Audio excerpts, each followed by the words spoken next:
नमस्कार मंडळी, मी मीनाक्षी रेसिपी मराठीमध्ये तुमच्या सर्वांचे स्वागत करते. सर्वांना श्री स्वामी समर्थ.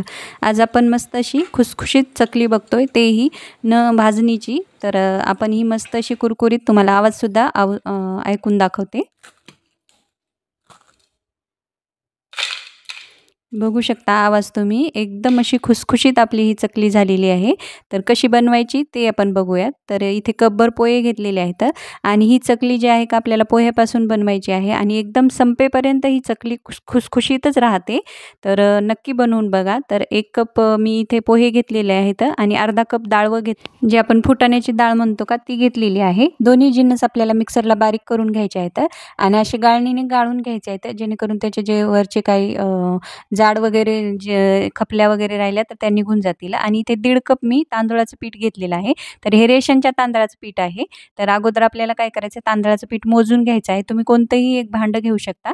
तर मी ज्या भांड्याने तांदळाचं पीठ मोजून घेतलेलं आहे का, आपलं जे सर्व पीठ, आणि आपल्याला त्याच मापाने पाणीसुद्धा घ्यायचं आहे. तर त्या अगोदर थोडंसं आपण इथे 1 चमचाभर धने, 1 चमचाभर जिरे आणि अर्धा चमचा बडीशेप आहे का, ती भाजून घेऊयात आणि मिक्सरला याची एक पूड तयार करून घेऊयात. आता आपण ज्या भांड्याने पीठ मोजून घेतलं होतं का, त्याच भांड्याने आपल्याला इथे आपण पाणी घेऊया. तर पाणी आपल्याला किती घ्यायचं, तर आपण पीठ घेतलं होतं का, पीठ माझं फुल भरून होतं, तर मी त्याला थोडंसं सपाट भांडं पाणी घेतलेलं आहे. तर आता आपण मसाले टाकून घेऊयात. मी 1 मोठा चमचा लाल तिखट, पाव टीस्पून हळद पावडर, आपण जे मसाला वाटून घेतलेला आहे का, तो टाकून घेतलेला आहे. आणि इथे तीळ घेतलेले आहेत मोठे 2 चमचे. तर हे सर्व जिन्नस जे आहेत का, ते आपल्याला व्यवस्थित असे उकळवून घ्यायचे आहेत. तर चवीनुसार मीठ टाकून घ्यायचं आहे. आता याला काय करूयात, मी इथे व्हिडिओमध्ये दाखवत आहे का, त्या पद्धतीने तुम्ही हे पीठ आटून घ्या. तर आपण जसं बेसन आटतो का, त्या पद्धतीने हे पीठ आटून घ्यायचं आहे. एकदम खुसखुशीत अशी ही चकली तयार होते. नक्की करून बघा.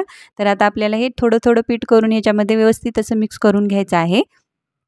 आणि नंतर आपल्याला याला 10 मिनिटं वाफ काढून घ्यायचं आहे. तर अगोदर आपल्याला काय करायचं, हे पीठ जे आहे का, एकदम पाण्यामध्ये व्यवस्थित असं मिक्स झालं पाहिजे. तर बघू शकता मी थोडं करून सर्व पीठ घालून घेतलेलं आहे. आता पुन्हा एकदा याला व्यवस्थित असं मिक्स करून घेऊयात आणि याला झाकण लावून आपल्याला एक 10 ते 15 मिनिटं वाफवून घ्यायचं आहे.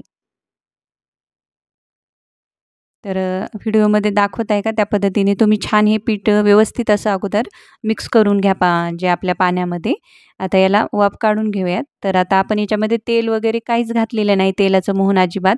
म्हणून मी इथे 1 चमचाभरच तेल घातलेलं आहे. आता जसं मी तुम्हाला दाखवत आहे का व्हिडिओमध्ये, त्या पद्धतीने तुम्ही हे पीठ मळून घ्या. तर मी इथे पोटॅटो मॅशर आहे का, ते घेतलेलं आहे आणि त्याने हे पीठ व्यवस्थित असं मॅश करून घेते, जेणेकरून त्याचा लगदा छान असा होईल, पिठाचा गोळा तयार होईल. तर आता आपण ही पद्धत जी आहे का, ही प्रोसेस तुम्ही नक्की करून बघा. तर बघू शकता अगोदरपासून आतापर्यंत मी 3-4 मिनिटं हे पीठ छान असं पोटॅटो मॅशरने मॅश करून घेतलेलं आहे. कारण पीठ गरम होतं आणि हाताला सोसत नव्हतं, त्यामुळे असं केल्यामुळे आपलं पीठ पण छान मळलं जातं आणि आपली जी चकली आहे का, ती पण छान अशी काटेदार होते.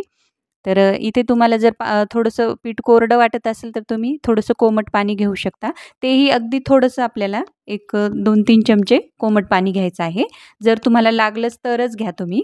तर आता मी चकलीचा साचा घेतलेला आहे. तर आता आपण जे चकली आहे का, ती पाडून घेऊयात. आपण इथे तेलाचं मोहन न घालता ही चकली बनवलेली आहे.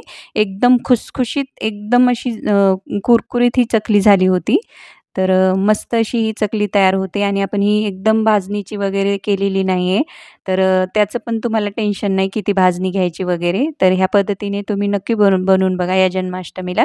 आणि आता आपण ही मग लगेच तळून घेऊयात. तर तेल एकदम कडकडीत तापवून घ्यायचं नाही, तर नॉर्मल तेल तापवून घ्यायचं आणि त्याच्यामध्ये व्हिडिओमध्ये दाखवत आहे का, त्या पद्धतीने चकली सोडून घ्यायची. अशी झाऱ्यावर नाही तर एखाद्या चमच्यावर चकली जर घेतली आणि तुम्ही तेलात सोडली, तर सोपी जाते चकली सोडायला, हातात चकली सोडण्यापेक्षा. तर आणि आपल्याला चकल्या सोडते वेळेस तेलामध्ये एकदम गर्दी करायची नाही. तर जेवढ्या बसतील का, तेवढ्याच आपल्याला चकल्या सोडून घ्यायच्या आता.